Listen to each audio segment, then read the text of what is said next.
Почитувани, ви посакувам Божи благослов. Не дозволувај Бог да не сака да ја услиши твојата и мојата молитва заради нешто, заради грев или нешто друго.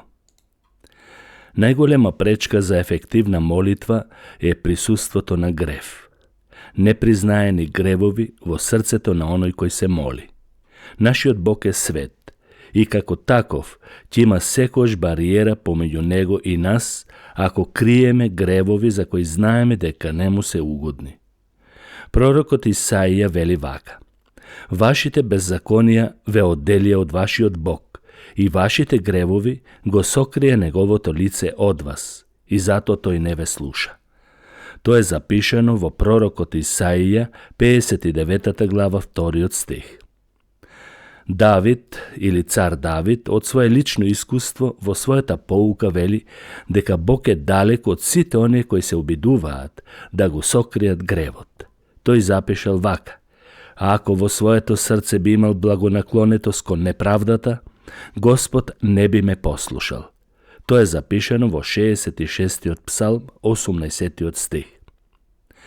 Библијата зборува за неколку видови на гревови кои прават штета на молитвата и таа останува бесплодна.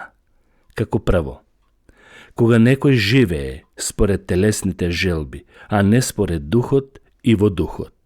Со таквиот начин се прекинува комуникацијата со Бог и молитвите се јалови и бесплодни. Иако верникот е наново роден и има нова природа, тој сепак се уште е во телесниот шатор на телото, кое е подложно на гревови и на расипаност. Телото може да има силно влијание и контрола над некои наши постапки, мотиви и дејства, ако не се бориме да ги умртвуваме навиците на телесниот живот и не сме водени од Светиот Дух во правилна насока со Бог. Само тогаш ќе имаме молитвено заедништво со Него. Еден од начините преку кои се покажува телесниот живот е егоизмот. Егоизмот е голема пречка за успешна и благословена молитва. Кога молитвите се мотивирани од себичност и постојано се молиме за некои нешта кои се само за телото, а не за Божја слава, тогаш молитвите, иако се упатуваат кон Бог, тие се неплодни и немаат резултат. Например, апостол Јован вели вака: и ова е смелоста која ја имаме кон него, дека не слуша ако побараме нешто според неговата волја. Тоа е запишано во првото писмо Јованово, 5 глава, 14 стих. Исус во се, тоа треба да ни биде пример, бидејќи Исус во се треба да ни биде пример, бидејќи знаеме дека тој секој се молеше да биде волјата на неговиот татко. Во Евангелието според Лука се вели вака: не мојата, туку да биде твојата волја. Исто така и во Матеј и во Марко. Себичните желби се секојаш усмерени за задоволство на телото.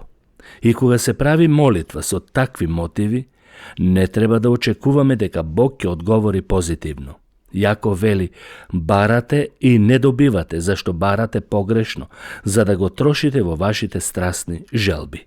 Јаков, 4 глава, 3 стих.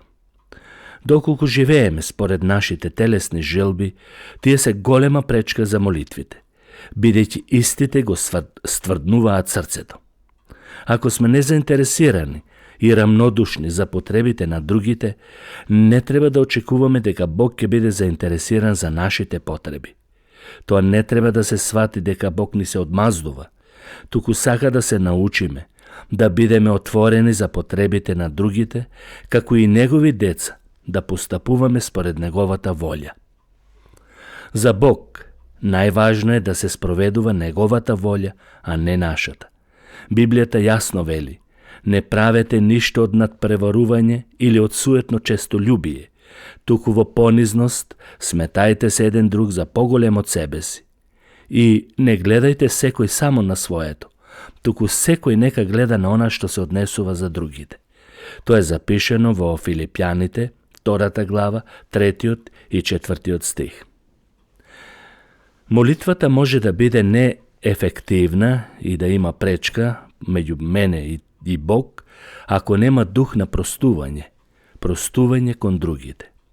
Тоа не е само некое побожно опишување на важноста на простувањето, туку реално гледиште дека Бог е против оние кои немаат дух да простуваат.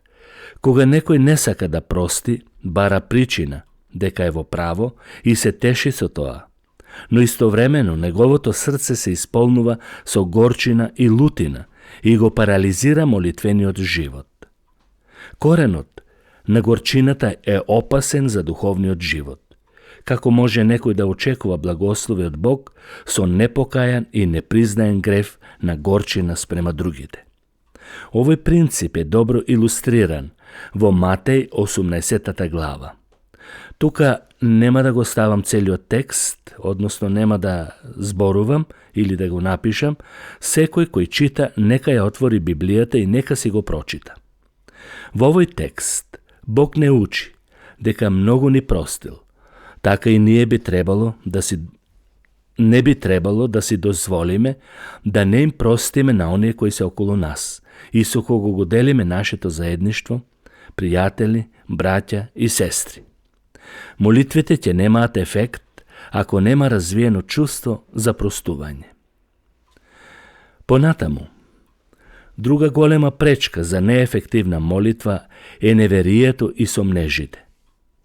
Тоа не подразбира дека нашиот пристап кон Бог секојаш треба да биде со услишани молитви. Тоа би наликувало на просперитетното христијанство, кое по секоја цена мора да се добие тоа што си го замислуваат. Например, ако си замислиш дека треба да имаш хеликоптер, Бог и тоа ќе ти го даде, само верувај. Таквото христијанство нема темел во Библијата, туку ние зборуваме за важноста на Божјата волја. Молитвата, несомнено, значи да се молиме со уверение и разбирање на Божјиот карактер, природа и мотиви. Апостол Павле вели вака: а без вера не е можно да му се угоди на Бог, зашто оној кој му пристапува во молитва треба да верува дека тој постои и дека ги наградува оние што го бараат. Тоа е запишено во Евреите 11 глава 6 стих. Да се сомневаме во Бог, тоа значи дека не го почитуваме во сите нешта што тој ги ветил во Библијата за нас. Тоа подразбира и негирање на неговите намери за добро кон нас. Нашата доверба во Бог треба да биде на високо ниво во неговите способности да одговори позитивно според неговата волја. Кога Бог го ставаме на прво место во нашиот живот со разбирање за неговата личност, тогаш тој действува за наше добро. Јаков вели: но да моли со вера, без никакво сомнение, зашто оној кој се сомнева е сличен на морскиот бран, кого ветрот го издига и го тера. Таквиот човек да не мисли дека ќе прими нешто од Господ. Тоа е запишано во Јаков 1 глава 6 и 7 стих. Една од големите пречки во молитвата е и несогласувањата во домот со кој го делиме животот. Што значи тоа? Апостол Петар зборува за меѓусебното разбирање на мажот и жената. Мажот треба да има разбирање кон жената како послаб сад и да не биде груб и непредпазлив на незините чувства. Тој вели: така и вие мажите, живеете благоразумно со жените како со послаб сад, искажувајќи им почитување како на сонаследнички на благодатта на животот, за да бидат вашите молитви без пречка. Тоа е запишено во 1 Петрово послание, 3 глава, 7 стих. Таму каде што има сериозен конфликт во семејните односи и каде што главата на семејството не искажува почит, молитвата го губи своето значење. Бог нема благоволение во такви молитви, кои во практичниот живот на молителот не се огледува разбирање кон жената. Исто така и жените треба да покажуваат почит и покорност кон мажите, за да има хармонија и да не се загрози молитвениот живот помеѓу сопружниците. За наша среќа и радост, сите ове пречки не се нерешливи. Доволно е да му пристапиме на Бог со вера и искреност и да ги признаеме сите недостатоци и грешки koji се направени од незнаење или од некои други причини. Јован во своето послание вели дека Бог е верен и праведен, да не ги прости гревовите и да не очисти од секоја неправда. Прво Јованово писмо, 1 глава, 9 стих. Тоа е вистинскиот потек за благословени и услишани молитви. Бог ќе се радува на секоја твоја молитва и ќе ужива да те послушува во барањата.